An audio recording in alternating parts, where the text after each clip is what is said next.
nous sommes aujourd'hui fiers de vous annoncer, après un travail colossal qui a réuni l'ensemble des fédérations, la Fédération marocaine des traiteurs, la Fédération nationale des pâtisseries et boulangeries, la Fédération marocaine des cafés et restauration rapide et à travers la CMMB, la Commission mixte des métiers de bouche, en partenariat avec la FCS, la Fédération Commerce et Services de la CGEM, la convention que nous avons signée avec la DGI, la Direction Générale des Impôts. À savoir que cette convention vient après un travail et une réflexion stratégique qui a été menée depuis février et mars 2020. Nous avons été avant-gardistes, nous avons sensibilisé la DGI pour mettre en place des mécanismes qui vont permettre aux acteurs et aux commerçants et aux entrepreneurs évoluant dans le secteur des métiers de bouche à pouvoir se réconcilier avec la Direction générale des impôts. Cette convention, elle vient pour mettre en place une amnistie fiscale pour l'ensemble des sociétés, qu'elles soient morales ou physiques, pour bénéficier de l'amnistie fiscale. Alors cette amnistie, elle va couvrir les 3 dernières années, 2016, 2017 et 2018. Les impôts concernés, c'est l'impôt sur le revenu, l'impôt sur les sociétés, la TVA, donc la taxe sur la valeur ajoutée. La Direction générale des impôts vous épargne le contrôle fiscal. Alors, ce que vous allez payer, c'est si vous trouvez au-delà de 6, donc vous allez payer 2,4% et vous allez bénéficier de la convention, de l'amnistie. Alors, la date butoir de cette convention, c'est le 15 décembre 2020. Donc nous vous invitons tous à vous souscrire avant le 15 décembre 2020. Alors, on rappelle que la souscription est obligatoire. Maintenant, si la trésorerie ne permet pas, ce que nous vous conseillons, c'est de vous souscrire d'abord, puis en cas de non-capacité de paiement, vu la complexité actuelle, nous vous suggérons et conseillons de solliciter la DGI à travers son espace électronique ou par courrier pour faire des règlements échelonnés. Ce qui est sûr, c'est que le 15 décembre 2020, c'est le dernier délai. Donc, je rappelle encore une dernière fois qu'il est obligatoire et important d'abord de se souscrire. C'est ce qui va permettre de démontrer votre bonne foi et de pouvoir bénéficier de l'amnistie. كما كتعرفوا اليوم الحمد لله أن سجلنا واحد العمل جبار اللي قامت به اللجنة المشتركة لمهن المطعمة اللي هي لامنيستي مع إدارة ديال الضرائب اللي اليوم الحمد لله أن عندنا واحد لامنيستي ديال 2016 2017 و2018 واللي كنطلب أنا من هذا المنبر هذا لجميع الإخوان ديالنا جميع الممولين أنهم يحاولوا ما أمكن باش يسجلوا الشركات ديالهم يسجلوا لامنيستي ديالهم افون نهار 15 في شهر 12.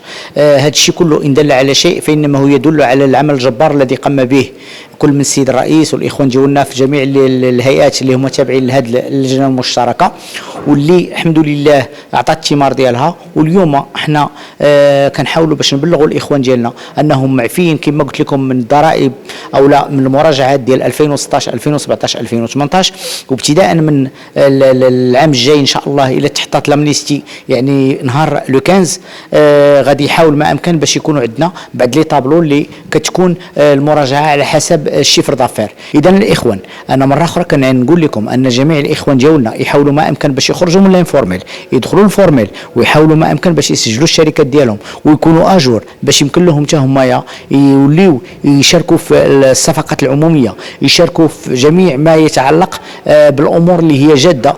وإن شاء الله بجد الله نتمنوا أن هذا 2020 تعطينا درس ونحاولوا نستفدوا منها باش من هنا لقدام إن شاء الله نزيدوا لقدام. هذا الاتفاق الإطار ما بين الإدارة العامة للضرائب وزائد الفيدرالية ديال التجارة والخدمات كيدخل في إطار مقتضيات قانون المالية 2020 و2020 المعدل اللي كيهم التصريح التصحيحي واللي كيهم جميع الفئات بما فيها مهن المطعمة. اليوم الجديد شنو هو أول شيء هذا النسب اللي غادي يتم الاحتساب ديالها، يعني لي راسيو خاصين بالقطاع مخفضين على حساب الوضعية ديال القطاع والطبيعة ديالو. المسألة الثانية فهو غادي يشمل 3 ديال الضرائب اللي هي الضريبة على القيمة المضافة وعلى الأرباح بالنسبة للشركات، والضريبة على الدخل ديال الأجراء. وبالنسبة للأشخاص الذاتيين اللي عندهم المحاسبة، يعني لي بيرسون فيزيك افيك كونتابيليتي، فهما غادي يشمل فقط الضريبة على التيفيا والضريبة على الدخل، كذلك الضريبة على الدخل بالنسبة للأجراء. الهدف من هذه المصالحة كتهم هي سنوات 2016 17 و 18، وبالنسبة للناس اللي غادي نخرطوا فيها بصفة طواعية، يعني ماشي ملزمين الجميع أنه ينخرط فيها، فكي غادي يستافد من عدم المراجعة الضريبية بالنسبة لهذوك السنوات. وهذا تكون على أساس المعطيات التي تم التصريح بها سلفا الإدارة العامة للضرائب بالنسبة لهذه السنوات، يعني في لي ديكلاراسيون اللي كانوا عندهم في لي كونتابيليتي ديالهم ديال 2016 17 و 18، وكذلك بالنسبة ما تم أداؤه بالنسبة لهذه السنوات من ضرائب. هذه العملية كلها فهي عملية مهمة لتنقية أجواء العمل وأجواء مناخ الأعمال. كان نتمنى أنها تكون تصيب واحد العدد ديال المهنيين وتخفف من هذيك الأعباء اللي كتكون معنوية والتخوف من المراجعة الضريبية. هذا هو الأهم شيء. والمسألة الثانية فالنسبة غتكون مخفضة اللي هي 2.4. المهم من هذا الشيء كامل بالنسبة للقطاعات المطعمة، كيف ما كيعرف الجميع هي قطاع ضرات كثير بجائحة كوفيد، فالأكيد أن ماشي الجميع بإمكانية ديالو أنه يؤدي هذه الضرائب في هذا الوقت.